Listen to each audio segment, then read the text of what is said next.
Bismillahirrahmanirrahim. Assalamualaikum warahmatullahi wabarakatuh. Hari ini untuk yang pertama kalinya Ibu akan menjelaskan materi vektor melalui melalui rekaman video, maksudnya seperti itu. Yang pertama, pengertian dalam vektor. Jadi vektor adalah besaran yang mempunyai arah, artinya arahnya diperhatikan. Jadi kalau di sini A, B, maka akan berbeda dengan B, A. Jadi kalau ruas garisnya adalah A, B, maka yang A di sini disebut pangkal, kemudian yang B-nya ini disebut dengan ujung. Nah, selain sebagai ruas garis, vektor juga bisa dinyatakan sebagai dalam beberapa bentuk. Yang pertama adalah vektor baris. Vektor baris itu seperti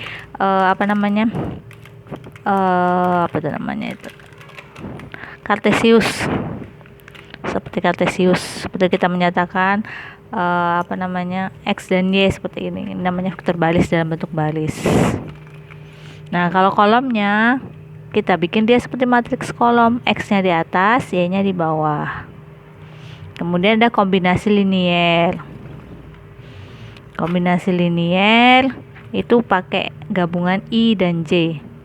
Jadi I dan J itu menyatakan arahnya seperti itu. Jadi kalau misalnya ada vektor 5,-3 berarti itu merupakan vektor baris. A sama dengan 5,-3. X-nya adalah 5, Y-nya adalah -3. Kalau kita nyatakan dalam bentuk kolom, menjadi A sama dengan X-nya di atas, jadi 5-3 seperti ini. Kemudian ada yang namanya kombinasi linier. Kombinasi linier itu seperti apa?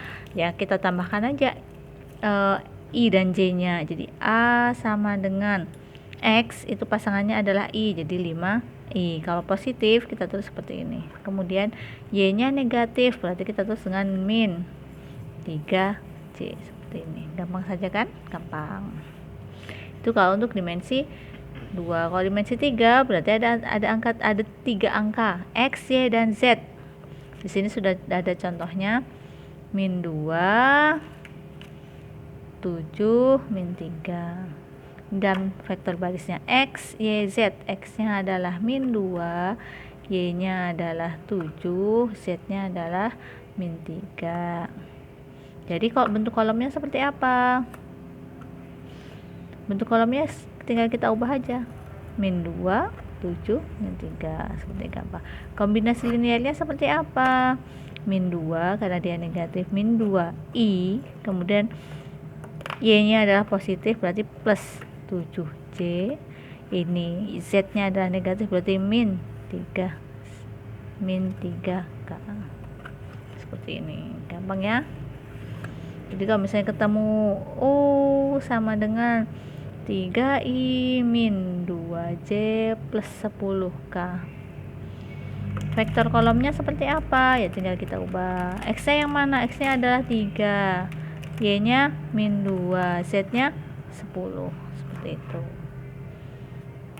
Lalu bentuk barisnya seperti apa? V sama dengan 3 min 2, 10. Seperti itu. Mudah ya. Selanjutnya operasinya. Operasinya yang pertama adalah panjang vektor, menentukan panjang vektor. Panjang vektor itu bisa juga disebut dengan besar vektor atau modulus vektor. Nah, kalau dia cuma terdiri dari dua variabel atau dia berada di dimensi 2, panjangnya dinyatakan dengan X kuadrat ditambah Y kuadrat. Kalau dia di dimensi 3, ya ketiga-tiganya kita kuadratkan, X kuadrat ditambah Y kuadrat ditambah Z kuadrat. Nah, ini masih mudah ini.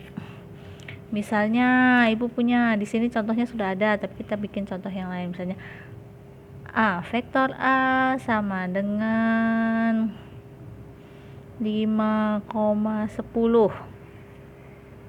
Nah, maka panjangnya berapa? Panjang A sama dengan akar dari 5 kuadrat ditambah 10 kuadrat. Kita jumlahkan.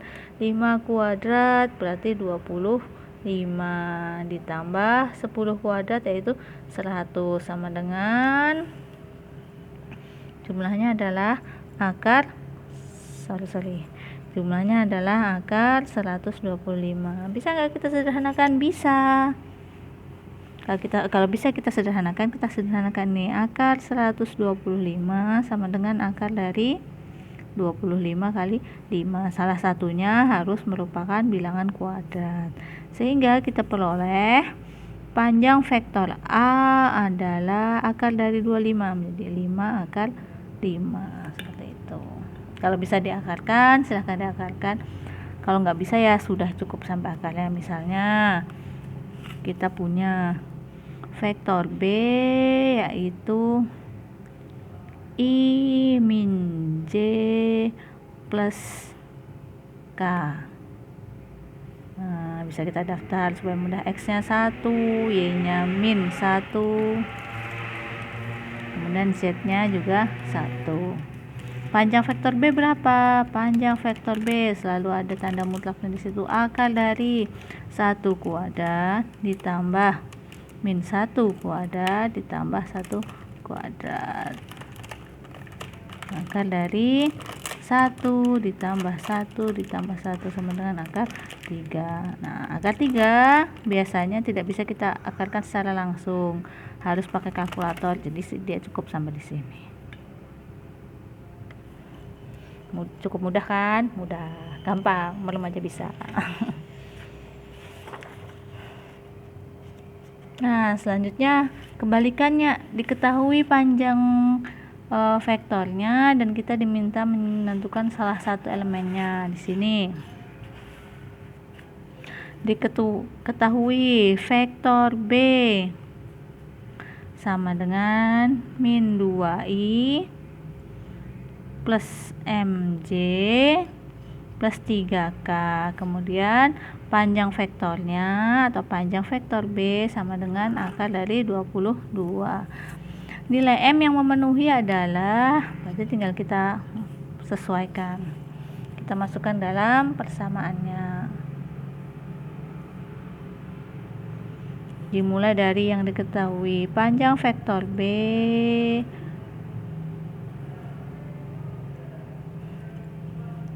sama dengan akar 22. Apa rumusnya? Nah, X kuadrat ditambah Y kuadrat ditambah Z kuadrat, berarti tinggal kita akarkan. X nya yang mana? Min 2, berarti min 2 kuadrat ditambah M nya belum diketahui, berarti M kuadrat ditambah 3K. Z nya 3, berarti 3 kuadrat sama dengan akar 22. Sama dengannya tetap terus akar 22. Kemudian kayak apa selanjutnya? Selesaikanlah yang di bawah angkar ini. Angkanya bisa dikuadratkan. Min 2 pangkat 2 berarti 4 ditambah dengan M kuadrat. M kuadrat nggak tahu angkanya berapa, tulis dulu M kuadrat ditambah dengan 3 kuadrat. Berapa 3 kuadrat? 9 sama dengan akar 22. Sama dengan tetap akar 22. Angkanya bisa kita jumlahkan, sehingga kita jumlahkanlah 4 dan 9. 4 tambah 9 berapa? 13 ditambah M kuadrat sama dengan akar 22. Sama-sama ada akarnya, bisa kita coret seret sehingga bisa kita peroleh M kuadrat tambah 13 sama dengan 22. Dapatlah M kuadrat sama dengan, pindahkan angka ke sebelah kanan, 22 dikurang 13 sama dengan 9, sehingga M sama dengan akar dari 9 yaitu 3. Selesai. Mudah kan? Mudah. Oke, untuk bagian pertama cukup sampai di sini dulu.